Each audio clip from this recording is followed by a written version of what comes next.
दोस्तों आज हम बात करने वाले हैं टाइप्स ऑफ फ्लूइड के बारे में। इंपॉर्टेंट टॉपिक है, एग्जाम में इसमें से क्वेश्चन आते हैं, तो आप ध्यान से देखना इस चीज़ को थोड़ा सा।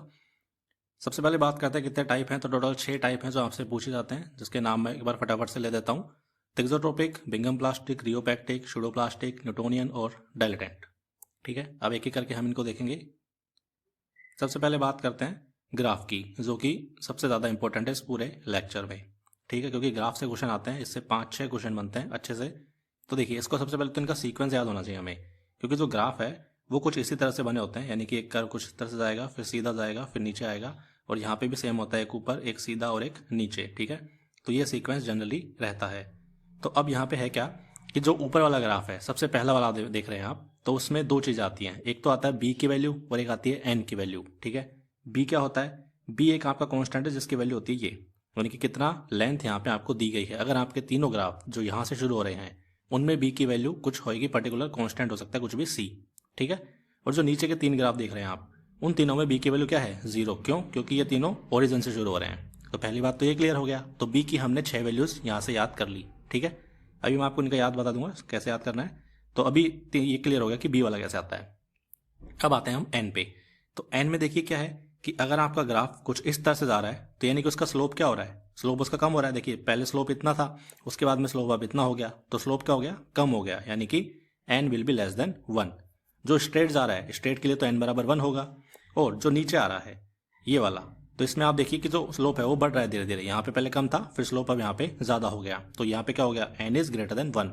ठीक है, तो सेम चीज यहाँ पे आ जाएगी तीनों के लिए, और फिर सेम चीज नीचे वाले 3 के लिए भी आ जाएगी। ये तो हो गई एन की बात और बी की बात। अब आते हैं इनके नाम पे। तो देखिए, जो ग्राफ है वो किसका कौन सा है, कैसे याद करोगे? तो इसकी एक ट्रिक है बहुत ही सिंपल सी, दैट इज टाबर पंडित। तो आपको याद करना है टाबर पंडित। अब टाबर पंडित से कैसे बनेगा? देखिए, सबसे पहले आएगा टी, फिर बी, फिर आर, तो बन गया टाबर, और पंडित से बन जाएगा पी एंड डी। ठीक है, तो यहां से देखिए थिक्सोट्रोपिक हो जाएगा सबसे पहले। दूसरा जो ग्राफ बनेगा वो बनेगा बिंगम प्लास्टिक का, तीसरा बनेगा रियोपैक्टिक का, चौथा बनेगा सूडोप्लास्टिक का, पांचवा बनेगा न्यूटोनियन का, और छठा बनेगा डायलेटेंट का। तो सारे नाम याद हो गए, सबके हमें वैल्यूज याद हो गई बी और एन की, और इनका सीक्वेंस भी हमें याद हो गया। एक वर्ड याद करना है टाबर पंडित, उसके बाद में सारी चीज़ें आपके दिमाग में इस तरह से घूम जाएंगी। नेक्स्ट आपका आता है ग्राफ। तो देखिए, इसमें 2 नाम होते हैं जनरली जो आपसे पूछे भी जाते हैं, एक होता है शेयर थिकनिंग और एक होता है शेयर थिनिंग। तो इन दोनों के नाम आपको याद करने हैं कि डायलेटेंट को हम बोलते हैं शेयर थिकिंग, और जो सूडोप्लास्टिक होता है उसको हम बोलते हैं शेयर थिनिंग। ठीक है, कैसे याद करोगे? देखिए, डायलेटेंट से आप बना दो वर्ड दिल, और दिल कैसा होता है? कुछ इस तरह का होता है, तो ये थिक होता है, यानी कि मोटा होता है। आपने देखा भी होगा, बायोलॉजी में पढ़ा भी होगा कि हार्ट होता है काफ़ी बड़ा होता है, उसका वजन भी होता है, तो वो थिक में आएगा। ठीक है, और यहाँ पे बात करें सूडोप्लास्टिक, तो यहाँ से आप क्या बनाएंगे? यहाँ से बनाएंगे आप पहला जो 3 अल्फाबेट है उठाएंगे, आप बनेंगे क्या? PSE, यानी कि पैसे। तो पैसे का मतलब क्या हुआ? नोट। और नोट कैसा होता है आपका? इस तरह का होता है कुछ। ठीक है, अब इसका साइड व्यू अगर आपको दिखाऊं तो नोट कुछ इस तरह का होता है, टॉप व्यू में ऐसा होता है। तो नोट कैसा होता है? पतला सा नोट होता है, यानी कि थिन होता है। तो वहां से एक हिंट आप मोटी मोटी पकड़ सकते हैं। इतने हिंट से आपका काम हो जाएगा, इतनी कोई मुश्किल नहीं है। तो बस आपको नाम याद करना है। कैसे भी हमने 2 जुगाड़ बनाए हैं कि दिल होता है मोटा, और नोट जो है यानी कि पैसे, पैसे होते हैं पतले, यानी कि थिन। ठीक है, पतला नोट। तो ये आपका क्लियर हो गया। यहाँ पे ग्राफ थोड़ा सा ध्यान देना आप कि यहाँ पे जो ग्राफ है वो इन्होंने उल्टा किया हुआ है। देखिए, ये जो था एक्चुअली, हमने जो पिछला डायग्राम देखा था उसमें कुछ इस तरह से थे 3 ग्राफ। ठीक है, और यहाँ पे क्या किया? यहाँ पे इनको उल्टा कर दिया। देखिए, ये जो स्लोप आप देख रहे हैं ना, ये ऐसे जा रहा है और ये ऐसे जा रहा है, मतलब कि जो पहले वाला था वो तीसरे पे है, तीसरे वाला पहले पे चला गया। ठीक है, तो ये आपको थोड़ा सा ध्यान रखना पड़ेगा। आप इससे याद रखिए कि भाई डायलेटन का ग्राफ कैसा था। तो यहाँ पे आप देखिए पीछे, ये डायलेटन का ग्राफ था सबसे नीचे वाला, 6ठे नंबर का। ठीक है, तो ये कैसा था? इसका आपको स्लोप देख के याद रखना है। ये स्लोप था कुछ इस तरह से। तो अगले इमेज में आप देखेंगे कि क्या ऐसा स्लोप मिल रहा है आपको? तो बिल्कुल ऐसा स्लोप मिल रहा है डायलेटेंट में, तो ऐसे याद रखना। ठीक है, उसके बाद में एक एक पे आते हैं, इनके एग्जाम्पल देखते हैं, क्योंकि एग्जाम्पल भी पूछ ले जाते हैं एग्जाम में आपसे। सबसे पहला बात करते हैं थिक्सोट्रोपिक। थिक्सोट्रोपिक में देखिए क्या है, हमने वर्ड पकड़ा थिक। तो ऐसी कोई चीज़ देखो जो कि टाइम के साथ में थिक होती जाती है। फॉर एग्जाम्पल इंक, अगर आपने कहीं पे देखा कि आप अगर थोड़ी सी इंक गिर जाती है तो कुछ देर के बाद में वो सूख जाती है और वो बिल्कुल टाइट हो जाती है, राइट। केचप की बात करें तो केचप जब हम बोतल से बाहर निकालते हैं तो वो लिक्विड रहता है, उसको आप 2 घंटे रख दो, उसके बाद में वो सूख जाएगा बिल्कुल। इनेमल की बात करें तो वो भी इसी में आता है, क्योंकि पेंट टाइप का कुछ होता है इनेमल, तो वो भी सेम जो है सेट हो जाता है वो अच्छे से। ठीक है, आप देखना कभी जो ब्रश है वो इतना टाइट हो जाता है कि उसमें से पेंट निकलता नहीं है, फिर तो ब्रश क्या होता है टाइम के साथ में टाइट होता जाता है। ठीक है, तो ये तीनों आ जाएंगे थिक्सोट्रोपिक में। ट्रिक क्या हुई? थिक, यानी कि जो टाइम के साथ में थिक होता जाता है वो तीनों चीज़ें। क्लियर। नेक्स्ट आता है आपका बिंगम प्लास्टिक। तो बिंगम प्लास्टिक का पहला जो मैंने अल्फ़ाबेट उठाया वो बना क्या, BIN, यानी कि बिन, और बिन से बनाया मैंने डस्टबिन। तो डस्टबिन में क्या फेंकते हो आप, कचरा। अब देखो सीवेज, स्लज, ये दोनों चीज़ें कैसी हैं, ये कचरा है। ड्रिलिंग मड की बात करें, मड मतलब कीचड़, तो वो भी कचरा ही हुआ, ठीक है। उसके बाद में बात किया टूथपेस्ट, तो टूथपेस्ट को भी हम वेस्ट मानते हैं, या क्यों, क्योंकि हम ब्रश करने के बाद में टूथपेस्ट को फेंकते हैं, मतलब कि कह सकते हैं कि उसको थूक देते हैं, ठीक है। तो वो भी एक तरह से वेस्ट हो गया। और दो आपको याद रखने हैं, दो है जेल और क्रीम, सॉरी फंबल हो गया। तो जेल और क्रीम आपको याद रखने हैं, ठीक है।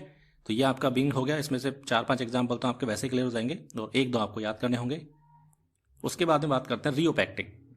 रियोपैक्टिक क्या होता है, जिप्सम सॉल्यूशन है और बेंटोनाइट स्लरी है। तो रियो तो हमें पता नहीं रियोपैक्टिक क्या होता है, लेकिन हमें रिया तो पता है। रिया और सुशांत वाला जो केस चला था वो हमें अच्छे से पता है, तो हम उसको एक हिंट के रूप में लेते हैं। तो रिया जो है उसको पुलिस पकड़ के ले गई थी, आपको सारा इंसिडेंट पता है कैसे क्या हुआ था। तो रिया, उसमें ट्रिक क्या हमारी बनी देखिए, कि रिया को जीप में बिठाया किसने, पुलिस ने। तो जीप में बन जाएगा क्या, जिप्सम, और बिठाया तो बन जाएगा क्या, बैठो। बैठो या बिठाया एक ही बात है, तो बेंटोनाइट यहाँ से बन जाएगा, ठीक है। तो जिप्सम सोल्यूशन, बेंटोनाइट सोल्यूशन, इस तरह की एक स्टोरी हमने क्रिएट कर दी है जो कि हमारे दिमाग में ऑलरेडी पड़ी हुई है, तो ताकि भूलने के चांसेस कम हो जाते हैं इसलिए, राइट। तो ये हमारा तीसरा भी हो गया। उसके बाद में आते हैं शूडोप्लास्टिक। तो शूडोप्लास्टिक में क्या बनाया मैंने, शुरू के 3 अल्फाबेट मैंने उठाया, तो बना क्या, PSE, यानी कि पैसे। तो पैसे उड़ाओ, ठीक है। इसको आप ऐसे पढ़िए, इसको अलग अलग कर दीजिए शूडो को, तो ये बनता है क्या, पैसे उड़ाओ। तो पैसे कौन उड़ाता है, देखिए अगर कोई अमीर लड़की है तो पैसे उड़ाती है किस चीज़ में, वो लिपस्टिक में उड़ाएगी या फिर नेल पेंट में उड़ाएगी। तो ये दोनों चीज़ें आपकी हो जाएगी, ठीक है। और बालों में वो सिरम लगाते हैं, ठीक है। डेंड्रफ जो होता है उसको इलाज करने के लिए या फिर उनको मुलायम करने के लिए सिरप लगाते हैं, ये सब चीज़ें करते हैं, तो वहाँ पे वो पैसे उड़ाती है, ठीक है। तो ये सारी चीज़ें हैं। और जो बच जाती है चीज़ें आपकी, वो आ जाती है पेंट और पेपर पल्प। तो याद कैसे करोगे, शूडो का पी, पेंट का पी, पेपर पल्प का पी, ठीक है। तो यहाँ पे सब पी से स्टार्ट हो रहा है, तो पी वाले सारे शूडो में जाएंगे। ये क्लियर हो गया। पॉलीमर देखिए आप, पॉलीमर भी पी से स्टार्ट हो रहा है, वो भी शूडो प्लास्टिक में है। तो ये भी आपकी ट्रिक हो गई क्लियर। ब्लड का सबको पता होता है कि ब्लड शूडो प्लास्टिक है, जनरली सबको याद होता है क्योंकि बहुत ही कॉमन सा एग्जाम्पल है इसलिए। नेक्स्ट आता है 5वां, सबसे इजी है, सबको याद भी होता है कि केरोसिन और वाटर है, जो 2 चीज़ें आपसे पूछी जाती है ज़्यादातर। इसके अलावा 2 चीज़ें और हैं एक्स्ट्रा जो कम पूछी जाती हैं, बेंजीन और CCl4। आप चाहो तो याद कर सकते हो इनको, बाकी वाटर केरोसिन मेन है। वाटर तो सबको पता ही है, केरोसिन एक एक्स्ट्रा याद करना है आपको, ये आपका क्लियर हो जाएगा। उसके बाद में आते हैं डायलेटेंट पे। तो डायलेटेंट में हमने क्या बनाया था वर्ड दिल। और दिल कैसा होता है, अगर कोई आदमी बहुत ही स्वीट है, बहुत ही अच्छा है, तो वो तुरंत आपका दिल जीत लेता है, ठीक है। अब यहाँ पे स्वीट वाला देखो कि क्या क्या बन रहा है। तो स्वीट में आप तो एक तो बनता है शुगर, शुगर मीठा होता है तो स्वीट है। हनी की बात करें तो वो भी स्वीट है। और जिसका दिल अच्छा होता है वो आपका दिल जीत लेता है तुरंत, यानी कि जो बंदा स्वीट होगा वो आपका तुरंत दिल जीत लेता है, यानी कि क्विक सेंड, जल्दी से आपको अच्छा लगने लगता है वो। और एक होता है बटर, ये आपको याद करने हैं।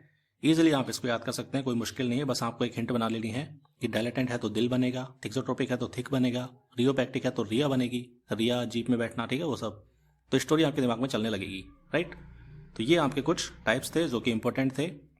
आई होप आपको हेल्पफुल रहा होगा। अगर कोई ट्रिक आप हमसे बनवाना चाहते हैं तो आप अपना टॉपिक हमें कमेंट सेक्शन में लिख सकते हैं। Thank you so much for watching this video. Have a nice day.